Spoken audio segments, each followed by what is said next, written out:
दर्शक बंधु vastu and medical astrology स्वतंत्र कार्यक्रम को स्वागत करुच्ची मु ज्योतिर्विद डॉक्टर विनोद कुमार नंदी।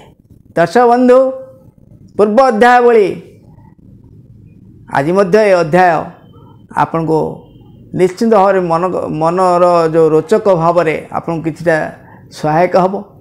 दर्शक बंधु आज आम विचार रखा आज आम जानवा चाहिए आपण को घरे थिबा सेफ्टी टांकी अर्थात लाट्रिन टांकी तो सहित भूतल पानी टांकी अंडरग्राउंड वाटर टांकी बहु क्षेत्र में बहु जगार बहु माने पुरातन ठारू आरंभ करी नूतन गृह जो सब अपार्टमेंट रोचे जो बड़ बड़ आम बहुत माने घर तैयारी करुचे पानी टांकी तो ऊपर रखा संभव होनी। कहू क्षेत्र में निम्त तले भूतल पानी टांकी अर्थात अंडरग्राउंड वाटर टैंक विषय आम चिंता करवा कौ दिगरे रहिले शुभ फल मिल एवं केउ दिगरे आप सेफ्टी टांकी रहिले शुभ फल मिल एवं तार कि प्रकार कुप्रभाव आम उपरे पड़े घर कर्ता एवं घर प्रतिवेशी उपर तार प्रभाव पड़े आम से विषय आज विचार करके जाऊे। दर्शक बंधु मोर एतिक अनुरोध आपण आमर वीडियो को मूलर शेष जाए देखंतु आम वीडियो को लाइक करूँ चैनल को सब्सक्राइब करूँ बेल आइकन को सब ऑन रखु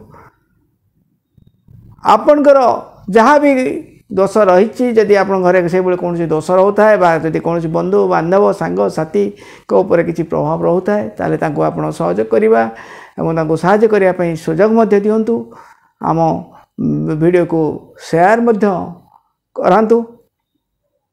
दर्शक बंधु आज आम विचार करने भूतल अर्थात माटी तले थिबा अंडरग्राउंड जो तले वाटर टैंक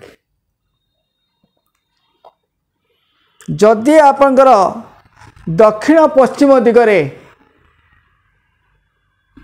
घरर दक्षिण पश्चिम कोणरे अर्थात नैऋत्य कोणरे भूतल टांकी रहे ताले गृहर कर्ता प्रति बहुत विपद सृष्टि करे आज्ञा। अकाल मृत्यु किंबा दुर्घटना बा आत्मघाती जनित रोग सृष्टि होगा सहित परिवार लोकों मध्य तिक्तता भाव सृष्टि कराई था आज्ञा। संध्यात्मक मनोभाव शत्रु वृद्धि मानसिक अशांति दुसाध्य रोग कष्ट एवं सबु बेले माड़ी माड़ी तोल को नहीं जाएगा। बहु क्षेत्र रे मानसिक विकारग्रस्त भली पागलपन भली रोग साइक्रेटिक जोटा कह जाउची से भली रोग मध्य परिवार प्रतिवेशी मध्य देखा दी था। तेणु जदि से भली थाए ताको तुरंत निराकरण करवा बंद करने को चेष्टा करिवे। से भली घर पश्चिम दिगरे जदि आपनकर भूतल टांकी अंडरग्राउंड वाटर टांकी थाए से घर महिला मानकर अकाल मृत्यु विच्छेद आत्मघाती भली जोग मानसिक विकृति कली झगड़ा द्वंद्व बहु प्रकार महिला मान ऊपर यार प्रभाव बहुमात्रा पड़ी थाएगा। मानसिक विकारग्रस्त सहित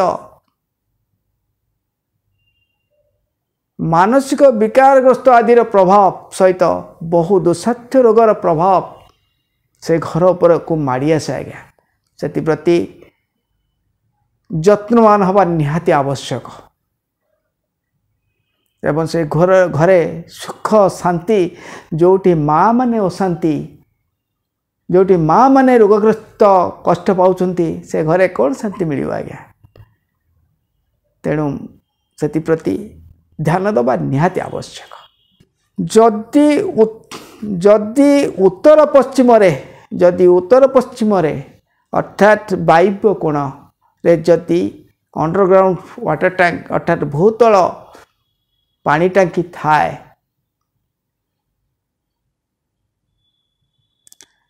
सेई घरर जन्मित झील माने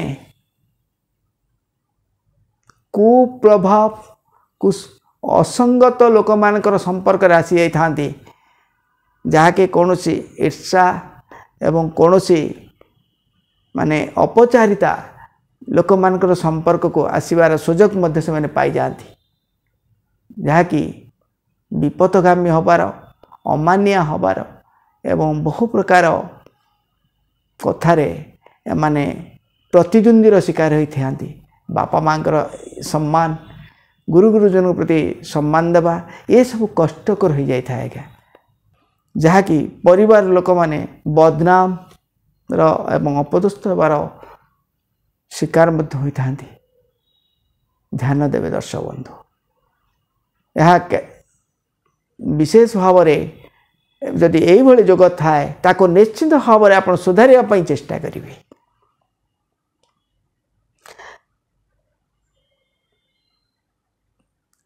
जदि कौनसी घरे दक्षिण पश्चिम लैट्रिन टांकी थाए दक्षिण पश्चिम टांकी विषय मुझे पूर्व कही एवं कहूँ दर्शक बंधु जदि आप दक्षिण पश्चिम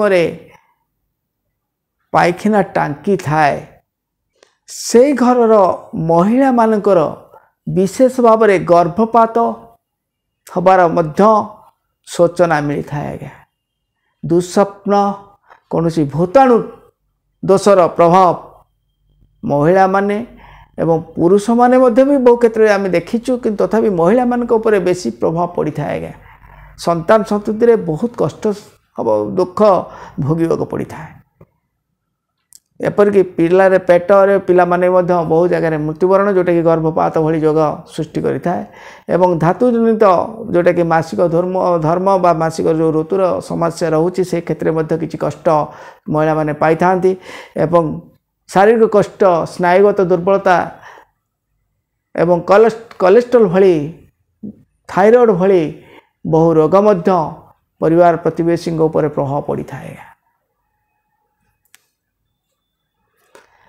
जदि पिला माने भी कौन कारण जन्म नियंती तेबे मध्य संतान संतति पर से पिला मानकर पुओ हवा भी बहुत कष्टकर होता है जोटा कि पिला मानक ऊपर यार प्रभाव बहुमात्रा रे पड़ी था से प्रति ध्यान देवा निहाती आवश्यक।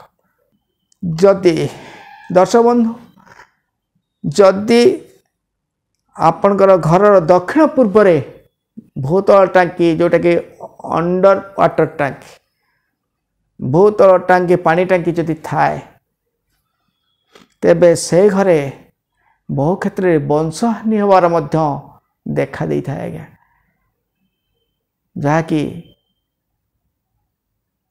माने जोटा कि दुसाध्य रोगरे हो अकाल मृत्यु दुर्घटना जनित हो आत्मघाती भली जोग हो बा मानसिक विकारग्रस्त अनुसार कौन सी प्रकार रोगर कष्ट एवं सारे वंश उपर यार प्रभाव निश्चित भाव में बहुमात्रा देखा देता है से भली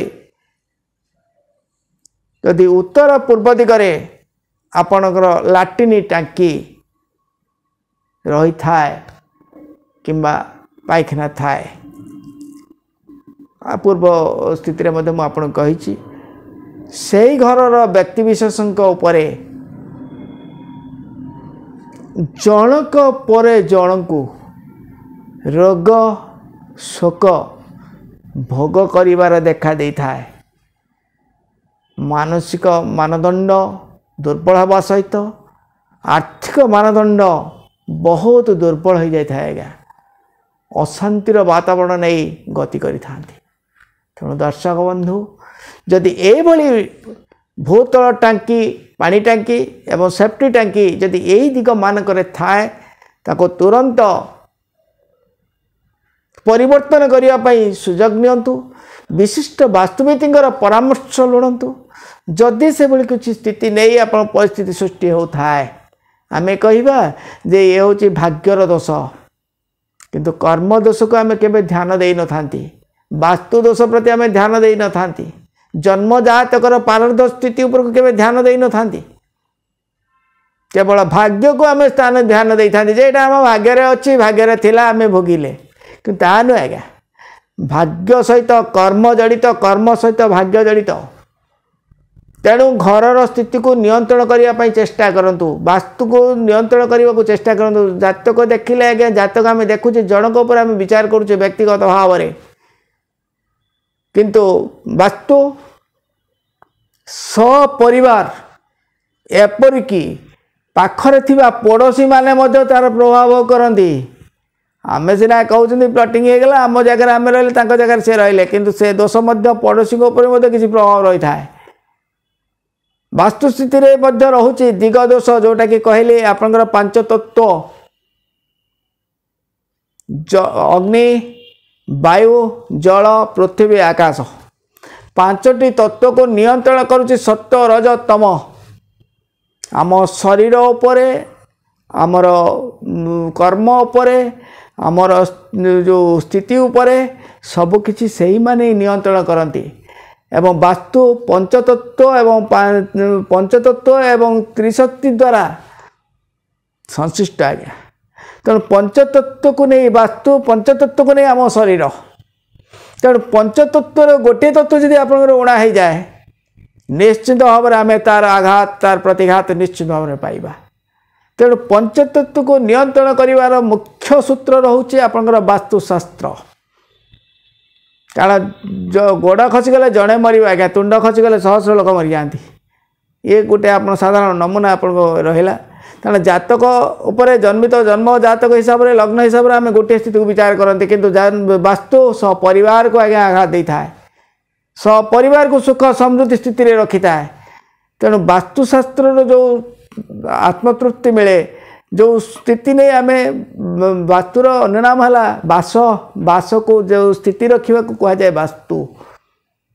ତେଣୁ ଆମେ ଦିନସାରା ଅକ୍ଳାନ୍ତ ପରିଶ୍ରମ, ଅକ୍ଳାନ୍ତ ମାନସିକ ପରିଶ୍ରମ, ଶାରୀରିକ ପରିଶ୍ରମ, ବିଭିନ୍ନ ପ୍ରକାର ସାରିକି ଆସୁଛନ୍ତି, ଆସିକି ଟିକେ ବିଶ୍ରାମ ନେବା ପାଇଁ ସୁଖରେ ଦୁଇଟା ଅନ୍ନ ଖାଇବା, ଶାନ୍ତିରେ ଟିକେ ଶୋଇବା, ଏ ହେଉଛି ବାସ୍ତୁ।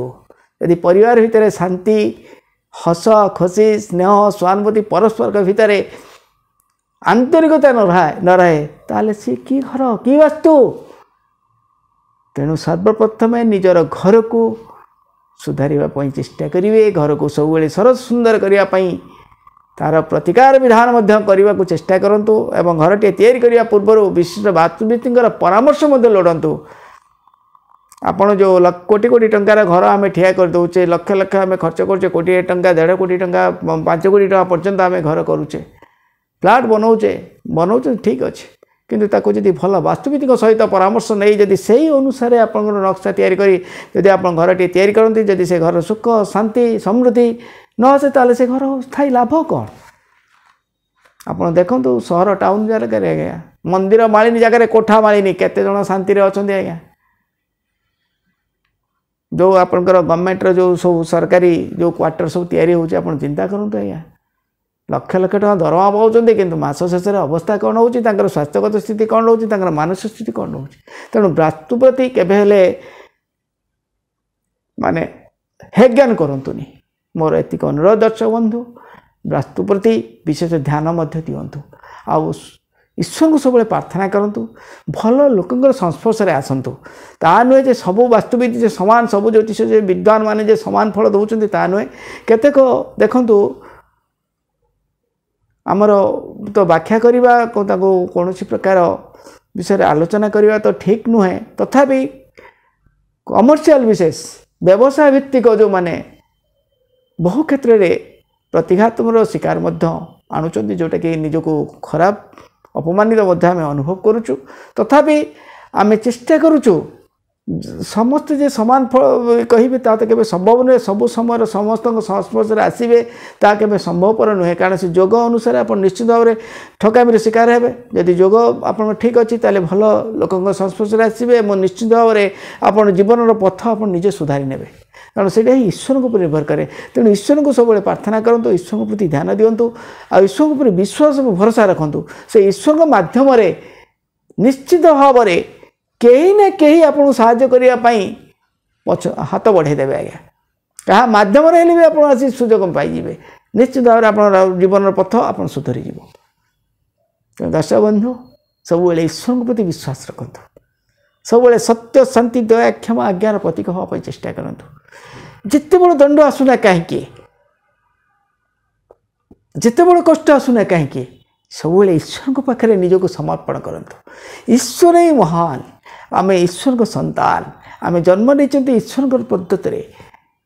ସେଇ ଈଶ୍ୱରଙ୍କ ପାଖରେ ନିଜକୁ ସମର୍ପଣ କରନ୍ତୁ, ଦେଖିବେ ସେ ଈଶ୍ୱର ହିଁ ଆପଣଙ୍କୁ ଠିକ୍ ରାସ୍ତାକୁ ନେବେ। ସେ ଜନ୍ମ ଦେଇଛନ୍ତି ମାନେ ଆମକୁ ଅର୍ଥ ବି ଦେବେ, ଆମକୁ କର୍ମ ଦେବେ, ଆମକୁ ଅର୍ଥ ଦେବେ, ଆମକୁ ଶିକ୍ଷା ଦେବେ, ଆମକୁ ଦୀକ୍ଷା ଦେବେ ଏବଂ ଠିକ୍ ରାସ୍ତାକୁ ମଧ୍ୟ ସେ ଶେଷ ପର୍ଯ୍ୟନ୍ତ ତାଙ୍କର ଯେଉଁ ନୌକା, ସେଇ ନୌକାରେ ଆମକୁ ପାର ମଧ୍ୟ ସେ କରିଦେବେ। ତେଣୁ ଈଶ୍ୱର ରୂପୀ ନୌକାକୁ ସବୁବେଳେ ନତମସ୍ତକ କରନ୍ତୁ ଆଉ ସବୁବେଳେ ତାଙ୍କରି ପାଖରେ ସମାପନ୍ନ ହୁଅନ୍ତୁ। ଦେଖିବେ ଦର୍ଶକ ବନ୍ଧୁ, ନିଶ୍ଚିନ୍ତ ଭାବରେ ଆପଣ ବହୁତ ଶୁଭ ଫଳ ପାଇବେ। ଦର୍ଶକ ବନ୍ଧୁ, ଆମ ଭିଡ଼ିଓଟିକୁ ନିହାତି ମୂଳରୁ ଶେଷ ଯାଏ ସବୁବେଳେ ଦେଖନ୍ତୁ। ଆମ ଭିଡ଼ିଓକୁ ଲାଇକ୍ କରନ୍ତୁ, ଚ୍ୟାନେଲକୁ ସବସ୍କ୍ରାଇବ୍ କରନ୍ତୁ, ବେଲ୍ ଆଇକନ୍କୁ ଅନ୍ ରଖନ୍ତୁ। ପ୍ରତି ମୁହୂର୍ତ୍ତରେ ପ୍ରତ୍ୟେକ ଭିଡ଼ିଓ ଆମର ଲୋଡ଼ ହେବ ମାନେ ଆପଣଙ୍କ ପାଖକୁ ଇଣ୍ଟିମେସନ୍ ଯିବ, ଆପଣ ତାକୁ ଦେଖନ୍ତୁ। ଅନ୍ୟମାନଙ୍କର ସହଯୋଗ ପାଇଁ ସେୟାର କରନ୍ତୁ। ଯଦି କୌଣସି ବ୍ୟକ୍ତି ବିଶେଷ ଆପଣଙ୍କର କୌଣସି ଅଘଟଣରେ ଅଛନ୍ତି ବା କଷ୍ଟରେ ପାଉଛନ୍ତି, ତାହେଲେ ତାଙ୍କୁ ସହଯୋଗ କରିବାର ସୁଯୋଗ ମଧ୍ୟ ଦିଅନ୍ତୁ।